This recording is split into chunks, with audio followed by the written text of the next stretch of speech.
All right, maybe I'll go ahead and get started. I know we have a full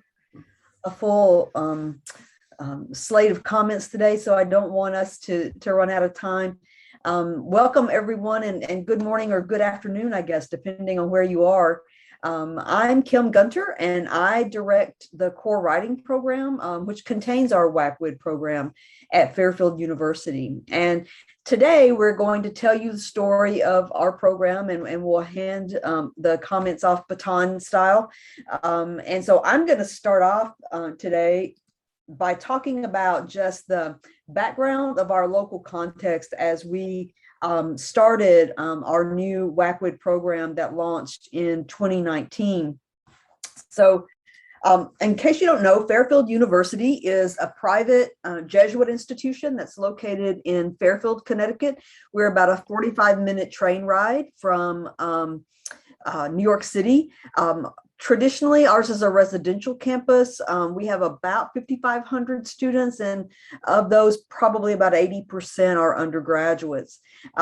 Traditionally, Fairfield has been a liberal arts institution, but that's starting to change somewhat. At this point, we've seen a downward slant of students who are majoring in areas that are housed in the College of Arts and Sciences, but instead dramatic enrollment growth in both our School of Business and our School of Nursing.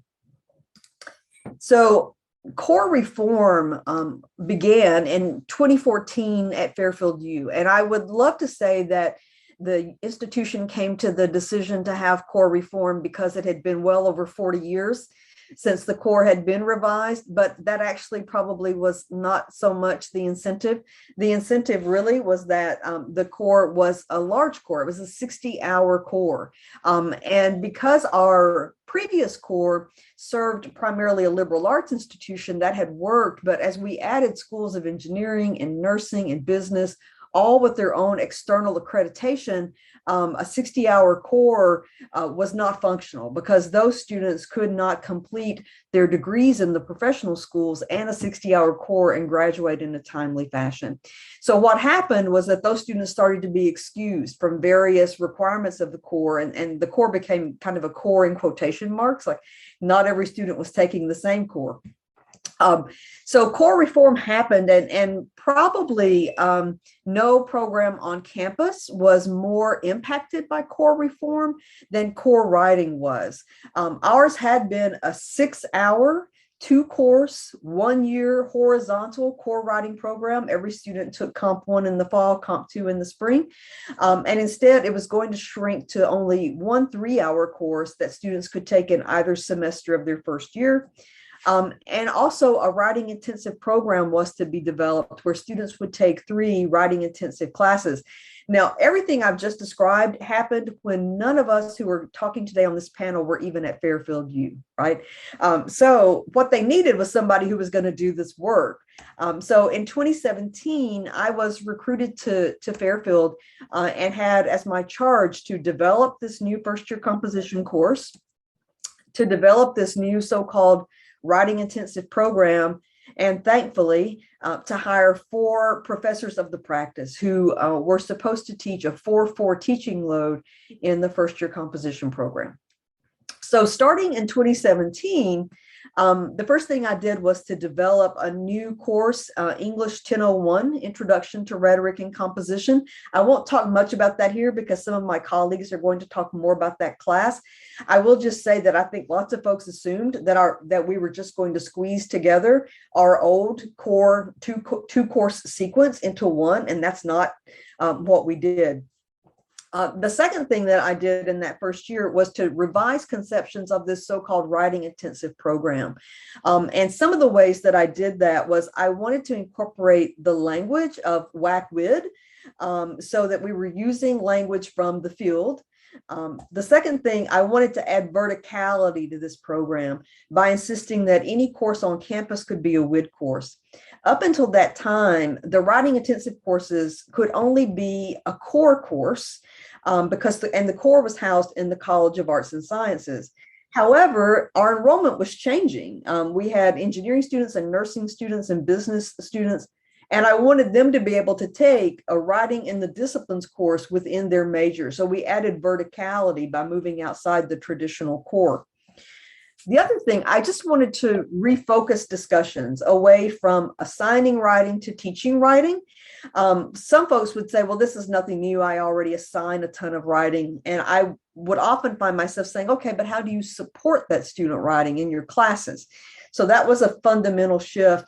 And I also wanted to change the conversation away from talking about the work that these students need to do and what perks the faculty were going to get for teaching in the WAC-WID program. And on our campus, faculty get substantial perks for teaching in WAC-WID.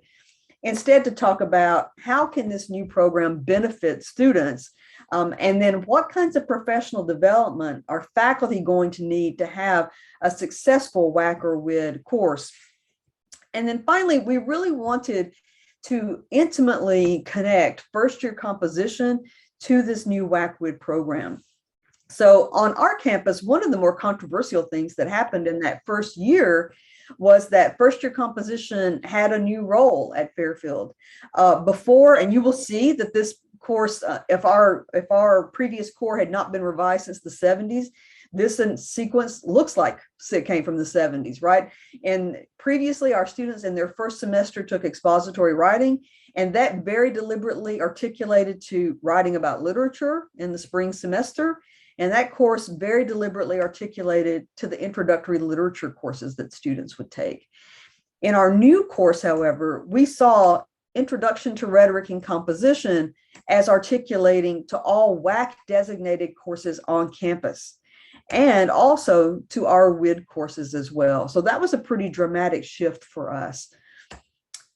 Finally, in that first year, 2017-18, at that point, I proposed not that we hire 4 POPs, which had already been proposed and was a budget neutral decision at the institutional level, but instead that we hire 6 professors of the practice, and that we give each one of those folks reassigned time each semester to work as either a consultant in our WAC-WID program or to serve as the AD for the core writing program. The institution had thought about how it was going to staff the new first-year composition course. It had not thought about how it was going to build up an authentic WAC-WID program. And my line of reasoning to the provost was, one person, in other words, a WPA, doesn't make a writing program, that you need a number of faculty to support this new program. And that was probably the best thing that happened that first year, because I ended up with these amazing colleagues who you're going to hear from today. So with that, I'll stop sharing my screen so that Mary can take over. Thank you, Kim. Just a moment while I get my slides up.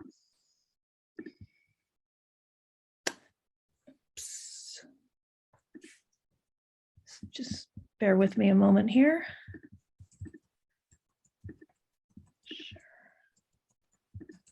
Can you all see my screen? Yes.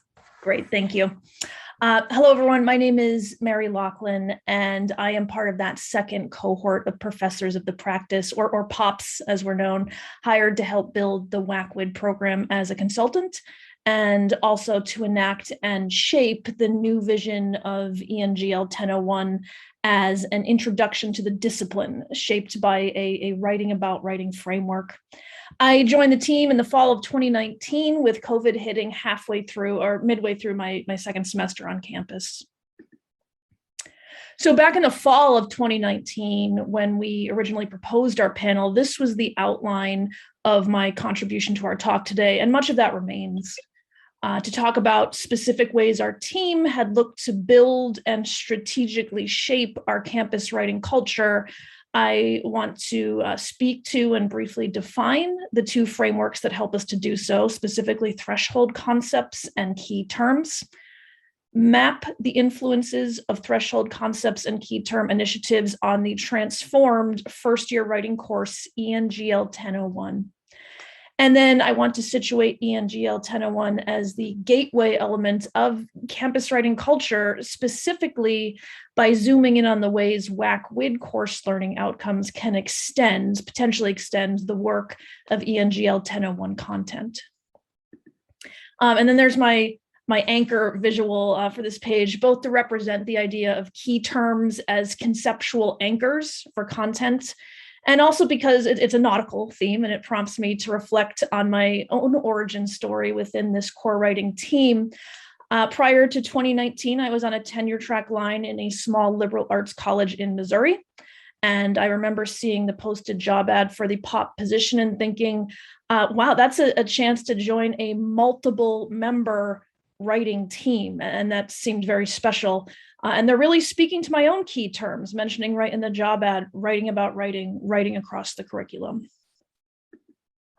All right, so first things first, to speak to and briefly define two frameworks that help our team strategically shape writing culture on campus, both as instructors of that core requirements first year writing course and WAC/WID consultants. And first up is threshold concepts.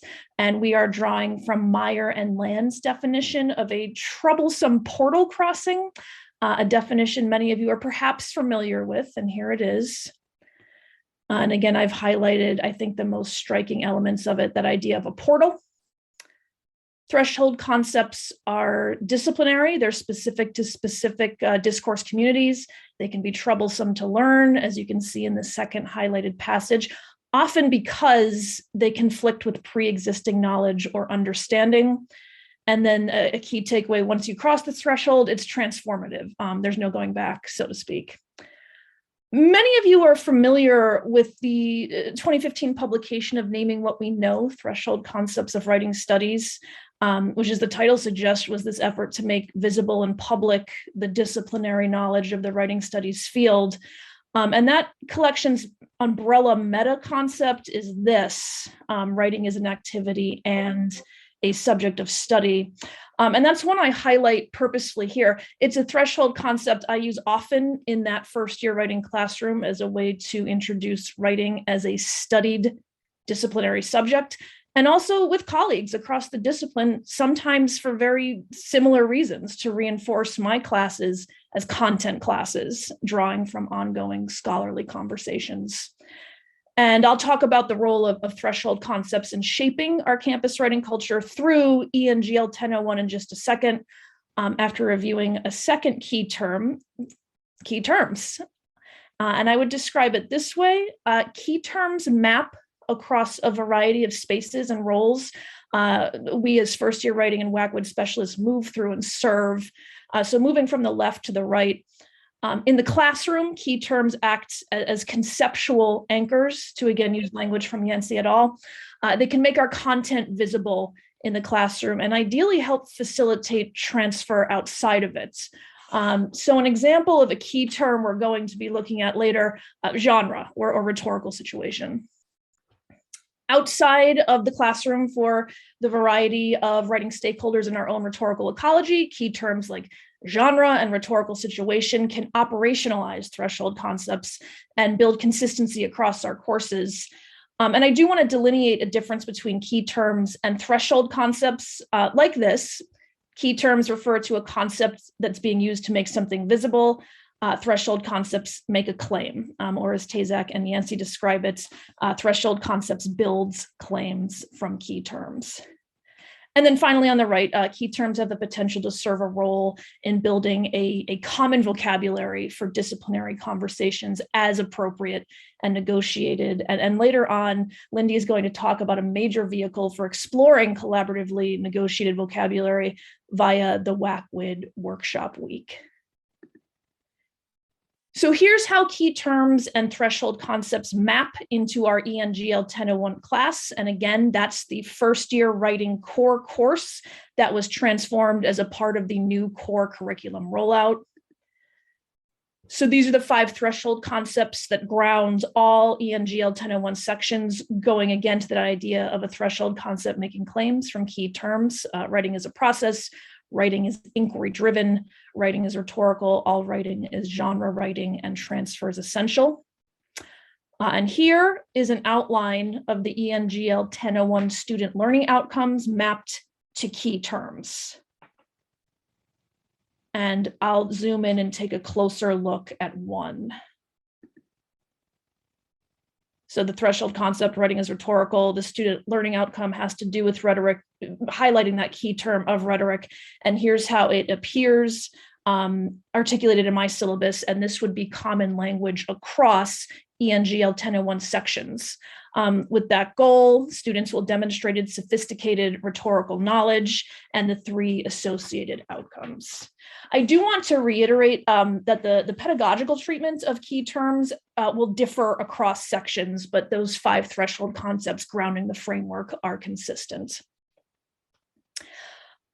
So with the threshold concepts and key terms embedded into ENGL 1001, again, founded in these 5 threshold concepts, we can look at how this maps into our WAC WID work. Students take 3 as part of the core requirements. And here's an outline of the WAC WID student learning outcomes, and we need to take a closer look. So here is the way the outcomes are articulated in the WAC WID application form, which is what instructors use to apply for WAC WID designation. So for example, in item 3, item 4, rhetoric, make choices reflecting an awareness of purpose, audience, and the rhetorical context in which they write. Can I take a brief moment to ask my team, is there something happening in the chat that I should be aware of right now? Okay, great. Thanks, Stephanie. Okay, picking it back up. So for example, in item 3 and then item 4, we can see a continuation of disciplinary threshold concepts framed through key terms from ENGL 1001 and the key terms we as WAC WID consultants often use to help facilitate conversations about writing pedagogy. So really quickly, this was my originally envisioned presentation goals back in the fall of 2019.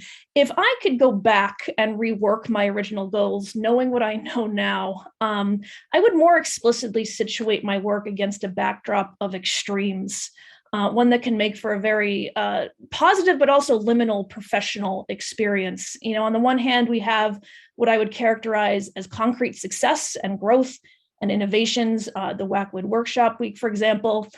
On the other hand, the uncertainty of our long-term status shapes our work and our collective campus identities during the unexpected, our response as WAC programmers in the midst of the COVID-19 crisis.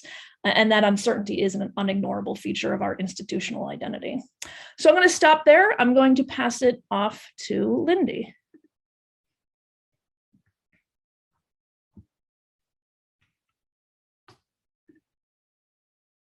All right, can everybody see the screen okay? Awesome, thanks for the thumbs up, you guys. Okay, so good morning or afternoon or evening, everybody. My name is Lindy Brigette. I am a professor of the practice on the WAC team at Fairfield. I'm going to say a little bit about how our programming has been influenced by what I'm calling pandemic opportunities. So before the pandemic, we were a very new program with very new initiatives. So our goal had been to run a series of writing and WAC workshops for faculty each semester throughout the year leading up to as well as after Fairfield's WAC program began. And in addition to the new course, the English 1001, faculty in all departments were also expected to work toward creating WAC and WID courses that would then become part of the new core curriculum. So over the course of 2018 and 2019, we offered workshops on creating writing assignments, facilitating peer response practices, managing effective writing assessment and collaborative writing, and a few others. Additionally, we were happy to collaborate with our Center for Teaching on more intensive 2-day curriculum development workshops. Kim facilitated one such workshop just before the POPs joined Fairfield. And then a year later, we were able to host a second one as a full team of core writing faculty, along with our Center for Teaching. So at the onset of the pandemic, we had our third 2-day curriculum workshop scheduled for May 2020. Suddenly though, events across campus were canceled, and as the demand for support for online teaching grew, our Center for Teaching could no longer partner with us on our upcoming May workshop. Around the same time, And we all know how these very strange things happen. Our dean's office asked us to, yes, please offer some kind of curriculum development in place of your usual gig. So herein lies what became a rather big and important kairotic moment of opportunity. In our collaborative workshops with our Center for Teaching, we focus pretty heavily on big picture curricula because that's what they had been doing. We talked about establishing goals and outcomes in particular, but also assignment design, scheduling, and week-to-week classroom activities. As a program, however, our primary goals are more so focused on helping faculty get a feel for how writing can and should be both taught and supported rather strategically and not just assigned. So any new approach to any kind of workshop would require at least some theoretical information, as well as the how-tos for faculty to both design and implement new writing assignments. So this moment was kind of a gift. So in that spring of 2020, we were very excited to develop some new form of curriculum development, but we had to ponder, but what? What should it be? So with this kairotic opportunity to offer something totally new, we took full advantage and we asked ourselves, what do faculty need and want from our WAC program right now? Could we do a week? And what would a week-long workshop look like? What might we cover? What tasks could we ask faculty to engage in? How might we gain faculty buy-in, as well as foster long-term use of the WAC pedagogies we wanted them to walk away with? And then, of course, how the heck might we design and facilitate this during this pandemic? And one thing that we knew for certain that also played into all these answers to these questions was our long-term goal could only be met if faculty perceived themselves as successful and our workshop as effective. So how do we do this?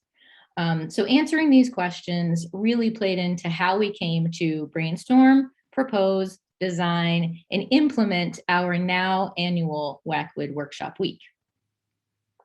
So our plan for faculty was to scaffold rhetoric and composition and WAC-WID content throughout every session throughout the workshop week, beginning broadly with current theories of WAC-WID and progressively narrowing to more specific pedagogical practices.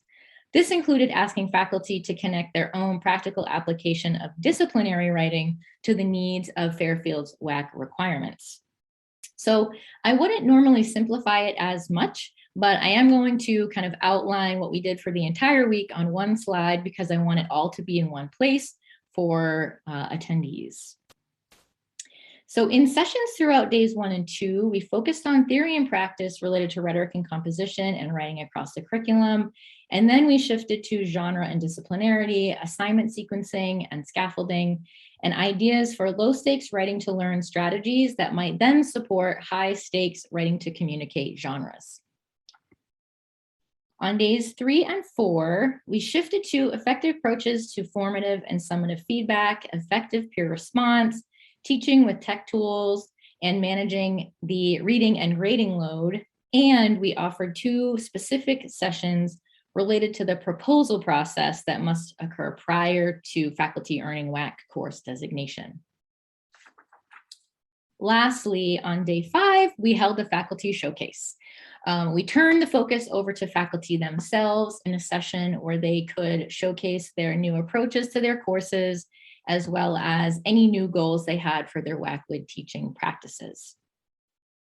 Additionally, we had daily wrap-ups at the end of each day meant to highlight how that day's workshop sessions were interconnected with all of the other workshop sessions, as well as how writing across our disciplines were also interconnected. We furthermore offered individual consultancy with the faculty participants throughout the workshop week, as well as throughout the following week. Anecdotally, we watched in awe over the course of the week as faculty from a range of departments quite literally tried on new pedagogical vocabulary such as scaffolding, genre, assessment, peer response, and writing to learn. And we witnessed their aha moments about how low stakes writing so often feeds into successful high stakes writing in a discipline. We were in the midst of a pandemic and we watched faculty literally begin to talk our talk. But also going by concrete numbers, our workshop week was even more impressive. Our 22 participants successfully redesigned 29 new WAC/WID courses using information and practices we covered in our various sessions. So that was a huge success.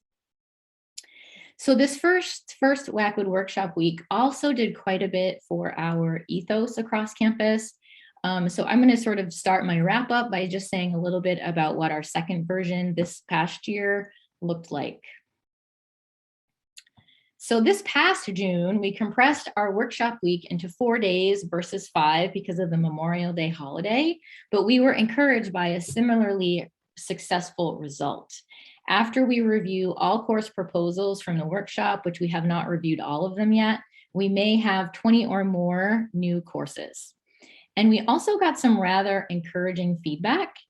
So one faculty commented, "I really love the myriad ways that through the workshop, I'm able to identify how writing is a continual process and included in all aspects of our lives." Another faculty commented, "I hope that through including more varied writing opportunities, students will come closer to identifying who they are, to seeing themselves in relation to a global society, continue to grow in their empathy, and come closer to what it means to be human by expressing this through their work in the discipline of the class and through writing itself." And finally, one person commented, "My hope is that teaching a WAC/WID course will build a community of writers rather than students and instructor." So this theme related to writing as a process that exists within a greater community of writers was a really, really big win for us. Going into our positions as POPs and WAC consultants in the fall of 2018 and for the fall of 2019, we didn't really know what would come of our specific roles on campus, but we always aim to build a community and a culture of writing across campus. So semester by semester, even throughout the pandemic, we have aimed to continue doing just that with our workshops and our programming and with all interaction, even when we might see them in the hallway or in workshops on Zoom. We try to build this community with our faculty at Fairfield. Going forward, we hope to continue our kairotic momentum with workshops that respond directly to the faculty feedback that we got from our workshop week this year, as well as other needs assessments we're conducting. We also hope to offer more focused workshops on writing assessment, mapping writing culture across Fairfield U, and we also hope to create student-facing WID materials written in collaboration with our faculty. So at this time, I am going to kick it over to my amazing colleague, Dr. Tiffany Wilgar. That's me. Hi, everyone. How are you doing? I know an hour is a long time just to sit and listen. So take a deep breath. It'll be good. Give me a second to share my screen here. Let's see. All right. Is that working the way it ought to? Great. And you can hear me okay, right? Let me move where your faces are. Okay. All right. Hi. Like Lindy said, I'm Tiffany. I'm the Assistant Director of Core Writing at Fairfield U, and I'm going to be talking about resources that we built to support these programs. Everything on the slides that I'm going to show you will simply be screenshots of a website. I realize that using PowerPoint to showcase a website is kind of awkward, but I didn't want to risk going back and forth between PowerPoint and a website and potentially having some technology glitches there. So if you'd like to peruse the website on your own, the address is fairfieldcorewriting.org. And what it is that I want you to see on the slide is simply layout, headings, visuals, general stuff like that. So don't feel obligated to read everything that's on the slide. I just want you to kind of see it and not get stressed about reading everything on the slide. So part of building a new FYC curriculum and a new WAC/WID program at the same time included developing resources for students and faculty, both faculty who teach in Rec Comp and faculty who teach across the curriculum. We developed several resources. Some of them are locked behind our current learning management system, so they're just for our faculty, either part-time faculty in Rec Comp or our WAC/WID faculty fellows. We also wanted a public-facing resource that could be used by students in Rec Comp classes and WAC/WID classes, so we created fairfieldcorewriting.org. We wanted students to be able to use this public-facing resource to help them with their FYC and WAC/WID courses. Another major audience for this public-facing resource is faculty across campus. We wanted to create a custom in-house educational tool for our local context at Fairfield University to educate faculty across the curriculum in terms, concepts, and principles of rhetoric and writing as it applies to their discipline. We also wanted to make it easy for faculty to understand the guidelines for how to apply for a WAC/WID designation for their courses and understand the learning outcomes for WAC/WID. The website gives practical application creation and submission assistance, but the primary purpose is pedagogical. We showcase how our FYC course, which we call ENGL 1001 right now, as a kind of foundational course for the students' WAC/WID classes they complete later in their tenure as undergrads. I created this very simple visual to showcase that verticality in our writing program instituted through the revision of both FYC and the inception of WAC/WID, the WAC/WID program. Fairfieldcorewriting.org functions as a way to assist students through their education in Rec Comp as they move through the writing instruction across campus. Some Rec Comp instructors assign sections of the website as required reading for their class, for example.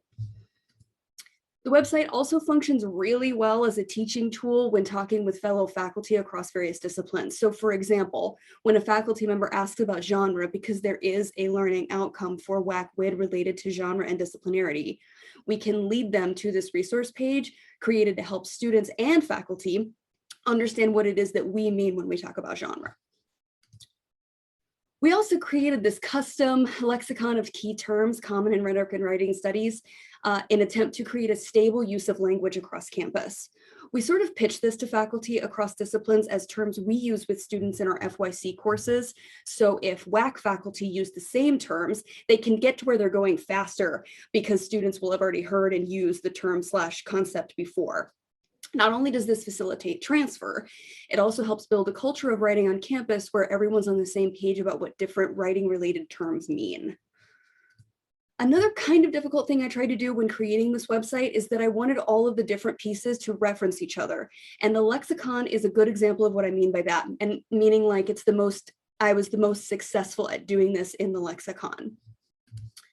Obviously, the primary purpose of the lexicon is to function like a glossary, though I wanted the glossary to reinforce the threshold concepts, which you saw are explained in detail elsewhere on the website, and I wanted the glossary to connect to their most relevant WAC/WID learning outcome. I wanted our website to showcase to faculty and admin across campus that the Rec Comp or FYC stuff isn't separate from the WAC/WID stuff. They're connected, intertwined, and recursively referential. The last but not least audience that we kept in mind while building this website are you all, fellow experts in Rec Comp. We wanted to be able to share our program with the brilliant folks in our field so we could show you what we're doing and how our program is progressing. We attempted to build a usable resource for students and faculty in such a way that we could also participate in the scholastic conversations around building and running large writing programs. So you all are a secondary audience for the website, but you're one of the main reasons it's public facing. It makes it so much easier to share, honestly, even with people on campus. But I didn't want this resource behind any kind of password or paywall, primarily because I wanted to be able to share it with our friends and collaborators at Syracuse or Arizona State or wherever. Because I genuinely believe the more we share with each other, the more we collaborate and help each other, the better things are for us as a collective of scholars and practitioners of the same project writ large. Future plans for the website include student videos, audio-visual explanations of our curricula, or maybe rhetorical concepts, maybe like an animated video that explains the verticality of our writing program via FYC and WAC/WID, something like that. I'm also thinking about other fun things like maybe a flip grid of fun facts or facts that I think are fun but are actually super nerdy, like ancient ideas that inform the way we think about rhetoric and writing today, or even more recent scholarship that shifted thinking in the field, etc. We are excited to continue building out fairfieldcorewriting.org, but our audiences and purposes remain the same. We want to continue to build out this resource so that it's capable of doing more of what students and faculty across the curriculum need. But the purpose will always be to help students and faculty in learning and teaching across the disciplines. So that is what I had to say about the website, and I'm happy to turn things over to my colleague, Dr. Nadia Zaman, to talk about assessment. Thank you, Tiffany. Hey, everyone. I'm just going to share my screen here. All right, look good? Cool, thank you. Hey, I'm Nadia Zaman. I'm a professor of the practice on the WAC team at Fairfield, and I'm going to be talking with you about the ongoing assessment initiatives that we're undertaking to develop and sustain a culture of writing on campus. And I've been lucky enough to work with these lovely human beings to build out our first year writing program and our WAC-WID program. So I'm going to kind of walk you through some of that. So in order to talk about how we're using assessment to develop and sustain a culture of writing on campus, I'm going to start by talking about how we conduct assessment in our foundational course. And so this is the same pyramid that you saw in Kim's talk earlier, or Kim's explanation earlier in this talk. So I'm going to be focusing on how we assess this one foundational piece of the program. So the goal of assessing at this level is threefold. First, we are using assessment practices at this level to observe students' engagement with the SLOs for the course. So a basic goal. Secondly, we're using assessment at this level to help sort of regularize those self-reflective and self-assessing behaviors that can be so valuable when we build or sustain or revise a program. And thirdly, to focus in on that revision piece, we're using assessment practices at this level so that we can say with evidence what's actually going on in our classes. So I want to give you an overview of our method for these assessment activities. I'll be brief here, but I'm happy to talk more about any of these components in the Q&A. So our method for conducting assessment in that FYC course, which we call, again, ENGL 1001 or Introduction to Rhetoric and Composition, is this. We have a small team of full-time core writing faculty, and this is usually between about 4 to 6 people. We use direct or indirect assessment methods.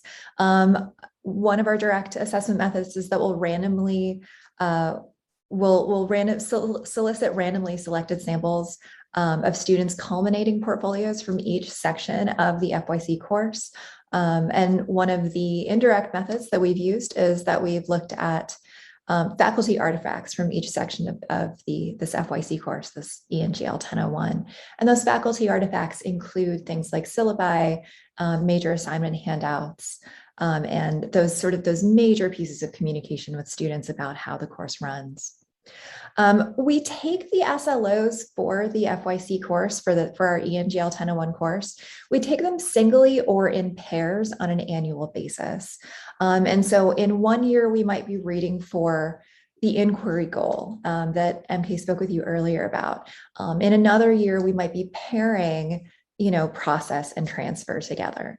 And so that's kind of how we're taking these goals. And in order to conduct this assessment, we're using an expert rater model. And so we norm ahead of each rating session. We're using a shared rubric that has been collaboratively constructed. And we're also, we're rating artifacts for the SLOs on like a 5 to 6 point Likert scale. And I say 5 to 6 point because it gets revised as we go year by year. And I'll talk about that revision process in a minute. So currently, we use 4 main mechanisms to close the loop on our first year writing or our ENGL 1001 assessment activities. We regularly share our assessment findings and recommendations in program and departmental meetings. And we share these in order to not just be transparent about what we're doing and what we're finding, but also to encourage questions and obviously encourage discussion.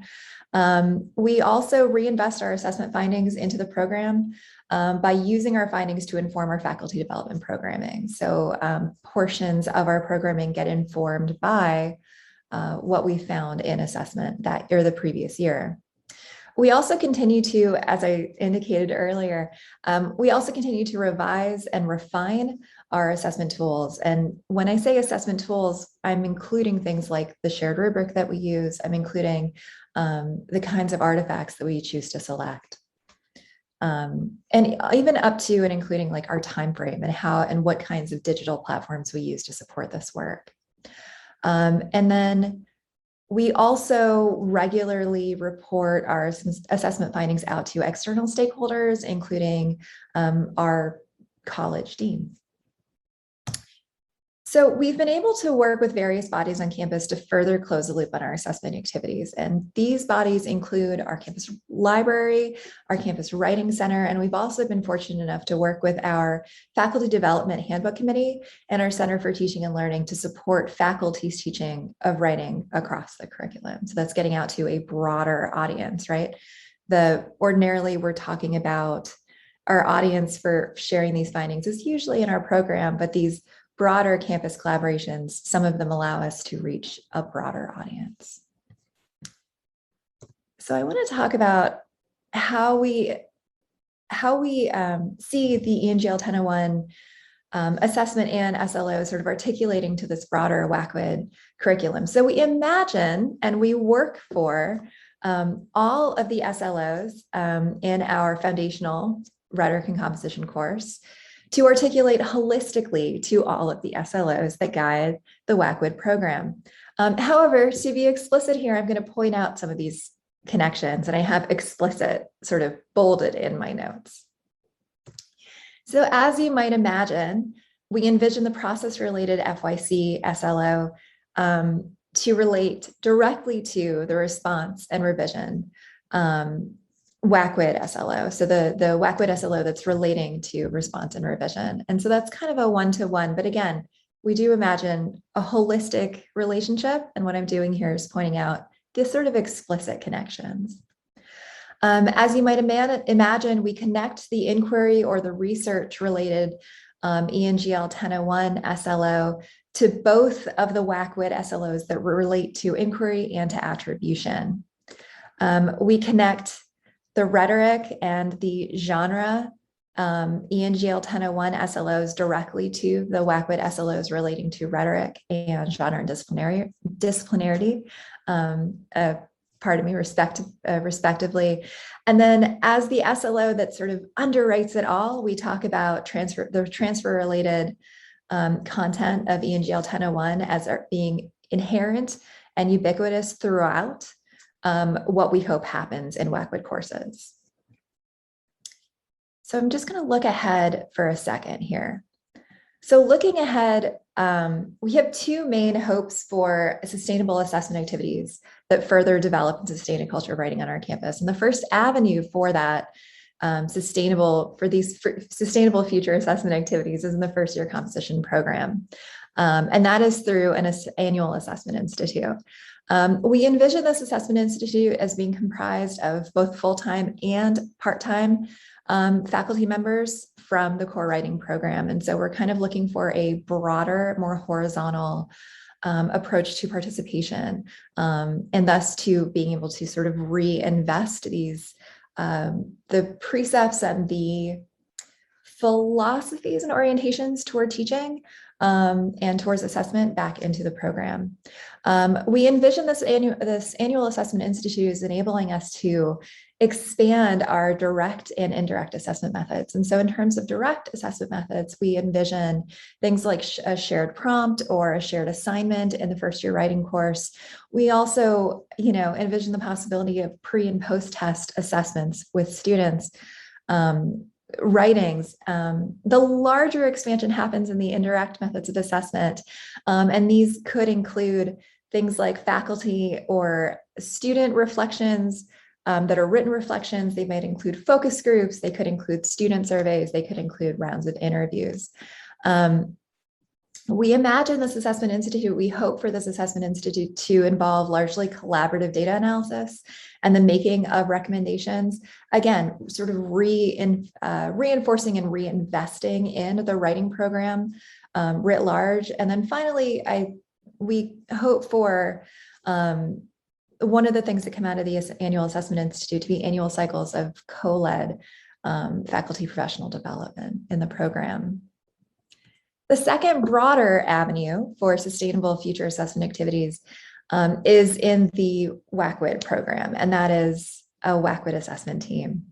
And so we imagine this assessment team is consisting of both WAC-WID specialists, so people like us, and disciplinary specialists from across the curriculum. So by this, I mean like faculty members from the history department or from the philosophy department or from other departments on campus who are also teaching WAC-WID courses.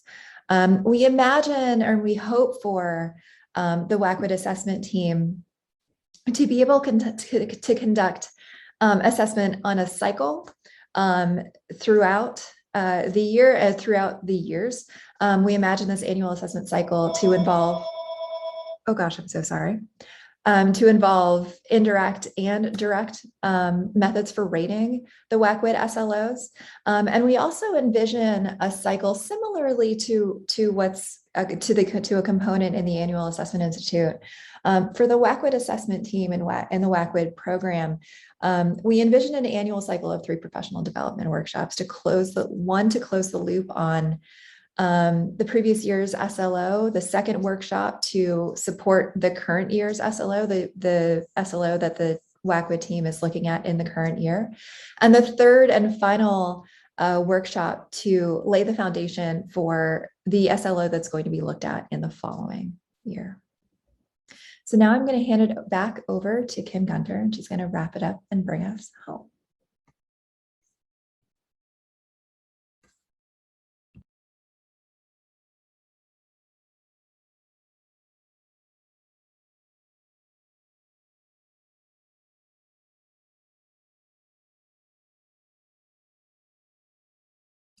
Okay, sorry about that. Thank you, Nadia.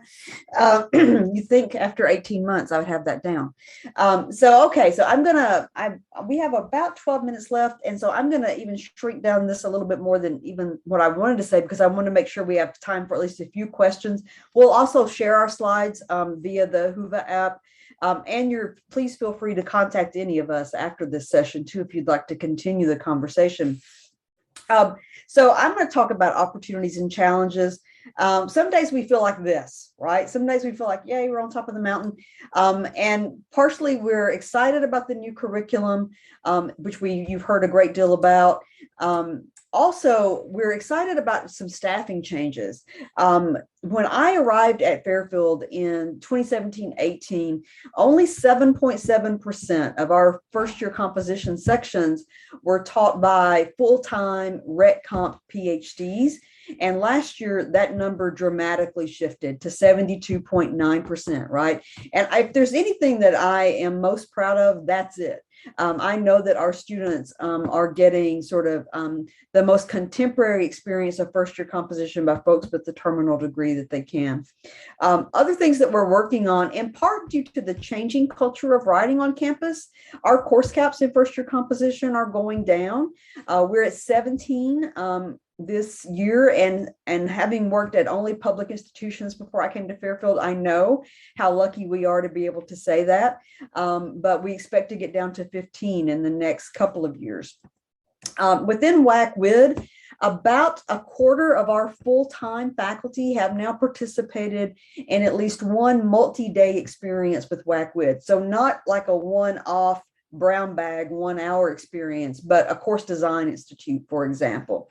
And that led this past year to 119 WAC designated and 54 WID designated sections. So that's pretty good for us. You know, WAC may be 50 as our conference tells us this year, but it's 2 at Fairfield. So we feel pretty good about those numbers. Also, we just have increasing recognition on campus. Fairfield is a pretty traditional institution, and so I think new initiatives are sometimes greeted with more skepticism than might be typical, particularly when they're led by a cohort of entirely new faculty who are new to the institution. And so I think we increasingly, our network is firming up and we have more real estate on campus, and folks increasingly are reaching out to us. Now, that being said, some days we feel like this. We have a number of challenges. Our budget has lessened in part due to COVID. Having been on other campuses, though, and weathered other economic crises, I've often found that budgets are reduced and the promise of restoration after the crises past is made, but then that restoration never comes. So I do worry about that long term. Also, we've had some instability. I've had 3 different reporting lines in 4 years, and we've moved slowly away from power. So my first year, right, I reported to the provost, the second year vice provost, the third year the dean. We've had great relationships and great support in all those offices, but I do think it takes more advocacy for smaller results the further away from power we have moved. I will say that there are 2 things I've worried about from the very beginning. I think to have a WAC-WID program, minimally, you need small course caps, low course caps, small class sizes, and you need reassigned time for professionals to offer support for WAC-WID teaching faculty. And we already have challenges to both of those things. There has been some oscillation on allowing classes outside of the College of Arts and Sciences to propose alternative plans where students could get equal pedagogical support, but in courses that are above our 20 course cap for WAC-WID, that will be something that plays out this fall. And then also we've seen shrinking reassigned time already for our POP faculty. At one point we had 6 POP faculty, all with 1 course off each semester to offer support for WAC-WID or core writing. And we saw about 35% of that reassigned time go away prior to the pandemic. So it happened in spring 2020, but it was before the pandemic. We have seen some of that come back. And so I'm hopeful that we will regain all of that lost reassigned time. But it was sobering to see that happen so quickly in a young program. I think this year offers us a chance to pause.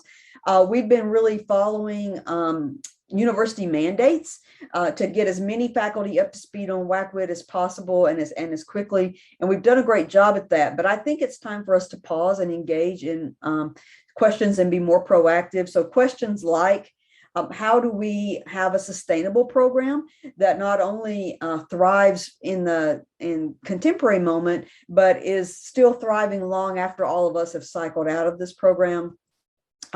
What does it mean to have a WAC-WID program on a campus that has social justice at the heart of its mission, but doesn't always live up to that mission? How do we deal with labor issues, some of which Mary has talked about? What does it mean to ask non-tenure track faculty? I'm the only person on this panel who's in a tenure stream position. So what does that mean to ask non-tenure track faculty to do the sometimes dicey work of program building? And the inverse of that, what does it mean to have one person who is the only tenure track folk who then kind of has the emotional labor of acting as a shield for those faculty? And then finally, how do we enact disciplinarity on our campus to such a degree that the best practices of our field simply become the way that we do things at Fairfield, which I think is ultimately our goal. So lots of questions.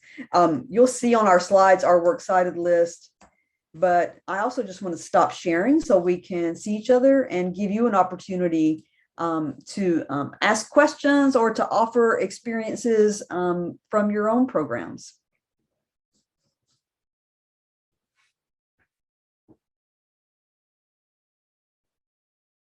And you can put questions in the chat if you like, or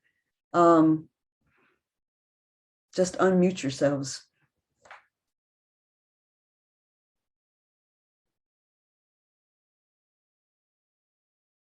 Thomas, I see your hand.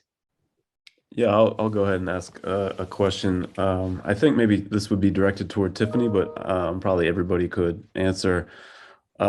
We've had some kind of nascent efforts at doing some of the lexicon work and trying to link together sort of core concepts, threshold concepts with writing in our comp program and thinking about how those circulate sort of more broadly across campus.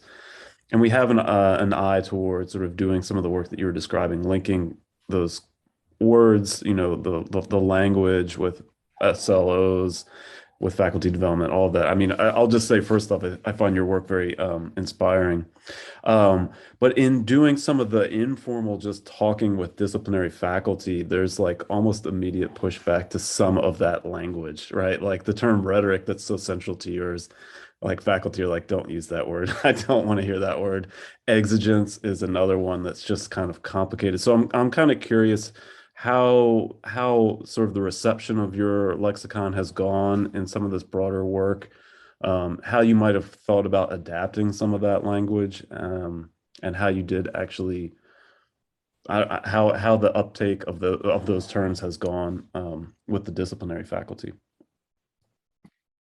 Thanks for that question, Tom. I'm excited to talk about it, but then would open my colleagues to talk about it as well. I have found that having the lexicon exist online has helped the reception of the terms across campus, because it almost like, even though I made that whole thing, I wrote all of those definitions myself, right? And so all I did was put it online, but then because it's already online, we show it to faculty and it gives the information ethos, it gives it weight.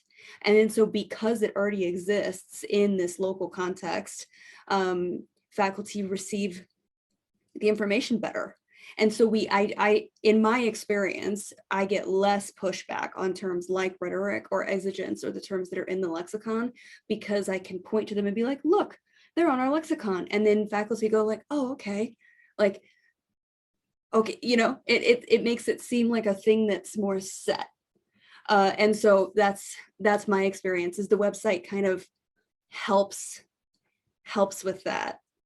I don't know, do you guys have another experience or something else to add? I'll just say too, that when we have our faculty development events, we often pair those with short readings.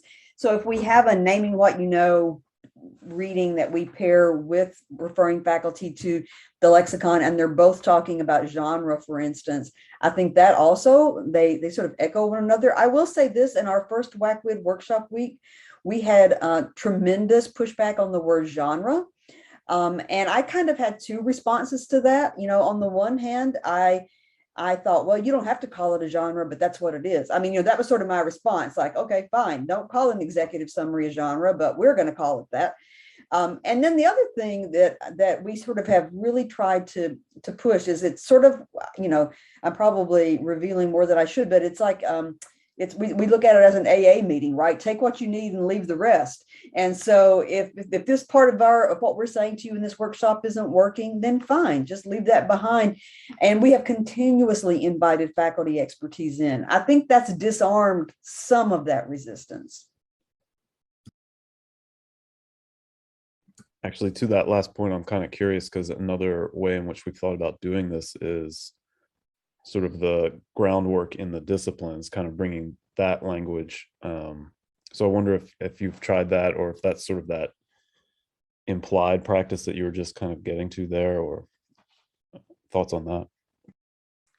One thing that we're going to launch in the fall, and I will say that we owe the philosophy of the lexicon, we owe a lot to Appalachian State University. They also have a lexicon on their webpage, and that really inspired us. One thing we're going to do in the fall is start working with small groups of disciplinary faculty to work on writing guides for their students. And that's where I think we'll do even more intimate mapping to sort of our terminology, to how that plays out in the genres of particular disciplines. Thanks, Tom. And any other questions from anyone?